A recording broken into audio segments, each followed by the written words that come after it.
Hello students, I hope you're doing well. I will be your teacher for this lecture. In this lecture, we will talk about human reproduction. This is taken from NCERT class 12th unit 1.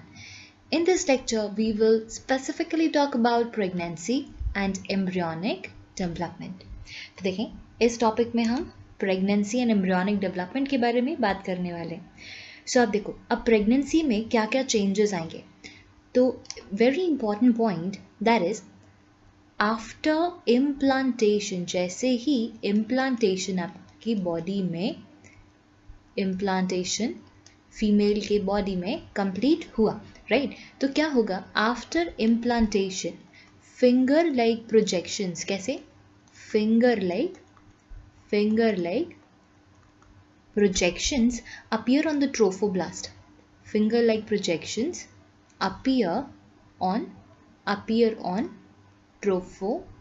trophoblast. और इन finger like projections को क्या कहा जाता है? which is called as chorionic villi. इसे कहा जाएगा chorionic villi. तो कोरियोनिक विलाई आपको ट्रोफोब्लास्ट पे देखने को मिल जाते हैं. अब ये जो ट्रोफोब्लास्ट पे कोरियोनिक विलाई है, दीज कोरियोनिक विलाई, ये जो कोरियोनिक विलाई है, ये सराउंडेड है किनसे? Chorionic villi is surrounded by uterine tissues. They're surrounded by uterine tissue and maternal blood, right? Uterine tissue and maternal blood से ये surrounded है. अब एक important point आप देखें कि जो कोरियोनिक विलाई है, right? Now the chorionic villi and chorionic villi along with chorionic villi uterine tissue, chorionic villi and uterine tissue, ये क्या करते हैं? Chorionic villi and uterine tissue, they will become interdigitated. ये क्या होंगे? आपस में इंटरडिजिटेड, यानी कि जैसे फिंगर से फिंगर आप मिलाते हो तो एक कनेक्शन बन जाता है. So that is interdigitated, right? And interdigitated बन करके ये क्या कर रहे हैं? They are forming structural and functional unit.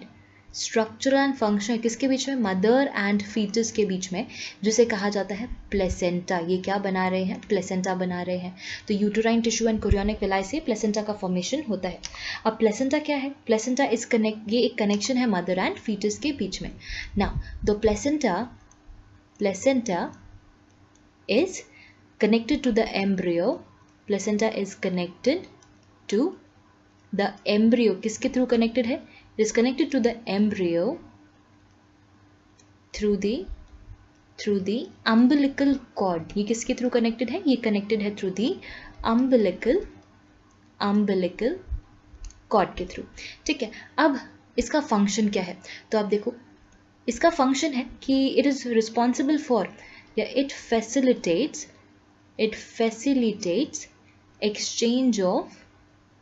exchange of respiratory gases, जैसे oxygen, carbon dioxide, respiratory gases, nutrients,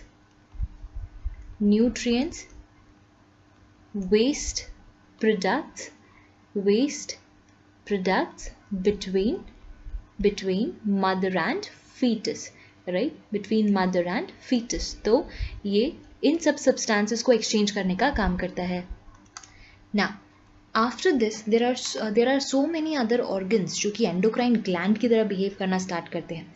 ठीक है. तो आप देखो, यहाँ पर जो प्लेसेंटा है ये एंडोक्राइन ग्लैंड की तरह बिहेव करेगा और ये सिक्रीट करता है क्या? ये सिक्रीट करता है HCG हार्मोन. ये HCG that is human chorionic gonadotropin. इसे क्या बोला जाता है? This is known as human chorionic gonadotropin. ये रिलीज हो रहा है. HCG के बाद ये HPL रिलीज करता है. HPL is human placental lactogen. This is known as human placental lactogen. ये सिक्रीट हो रहा है, right? It secretes oestrogen. Along with oestrogen ये प्रोजेस्टेरॉन भी सिक्रीट करता है. Progesterone Fine. So these are the hormones secreted by the placenta. Now after that, placenta के बाद आपके पास प्रेजेंट है ओवरी. अब ओवरी क्या करती है? ये भी रिलैक्सन हार्मोन सिक्रीट कर रही है. Now there are some hormones जो ओनली ड्यूरिंग प्रेगनेंसी ही रिलीज हो रहे हैं. तो ऐसे कौन से हार्मोन्स हैं जो ओनली ड्यूरिंग प्रेगनेंसी रिलीज हो रहे हैं? तो ये हैं आपके HCG, ह्यूमन कोरियोनिक गोनेडोट्रोपिन, ये है आपका HPL एंड रिलैक्सन. तो ये हार्मोन सिर्फ और सिर्फ प्रेगनेंसी के दौरान ही रिलीज होते हैं. अब बहुत सारे ऐसे हार्मोन्स भी हैं, अदर हार्मोन्स, जैसे कि कौन से other hormones like oestrogen, progesterone, cortisol, prolactin, thyroxine. ये हार्मोन्स क्या करते हैं? ये सेवरल फोल्ड्स इंक्रीज होंगे और इनकी इंक्रीज होने की वजह से जो डेवलपमेंट है बेबी का वो और ज़्यादा अच्छे से होता है, प्रेगनेंसी मेंटेन रहती है, फीटल ग्रोथ प्रॉपरली होगी, मेटाबॉलिक चेंजेस होंगे. चलिए नेक्स्ट देखें. From the inner cell mass. किससे? From the inner cell mass. आपके पास क्या जब डेवलप होगा? आपके पास डेवलप होती है थ्री germ layers. एंड ये थ्री germ layers कौन सी हैं? ये थ्री germ layers हैं आपके पास एक्टोडर्म, एंडोडर्म एंड इन दोनों के बीच में जो बनेगी दैट इज मेसोडर्म. बट हमने इसको इस फॉर्म में इसीलिए लिखा है क्योंकि सबसे पहले एक्टोडर्म बनेगा, then endoderm and then mesoderm. और ये जो तीनों जर्म लेयर्स है, these will give rise to all the tissues and organs of the baby. ये सारे tissues and organs को develop करते हैं. Next आप देखो, अब अपन पढ़ते हैं embryonic development. ठीक है, तो next topic that we have is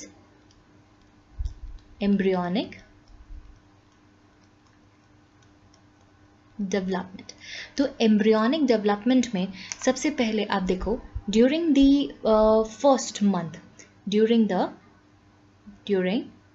one month of the pregnancy. तो पहले मंथ में आपको क्या देखने को मिलेगा? पहले मंथ में heart is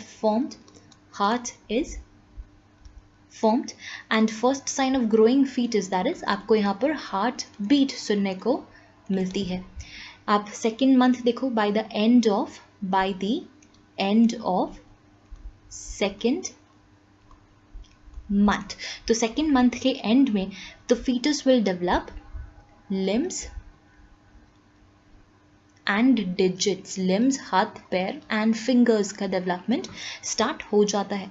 and by the end of third month आप इसको क्या कह सकते हो? First trimester. तो by the end of first trimester most of the organ systems are formed. Now next है आपके पास during the fifth month. important, during the fifth month आप देखो तो fifth month में hair on head और hair on head के साथ साथ ये movement भी show करना start करता है. Now by the end of sixth month क्या देखने को मिलेगा? by the end of sixth month यानी कि second trimester. आपको second trimester में बेबी में जो बॉडी है, body is covered with fine hair. Body is covered with fine hairs, right? and eyelids separate. यहाँ पर eyelids separate होंगी, eyelids will separate. next आप देखो, next होता है by the end of eighth month. by the end of eighth month तो testes अगर mail है तो testes, if the baby is male, descends into scrotum. ये scrotum के अंदर descend हो जाएगा, ठीक है. and by the end of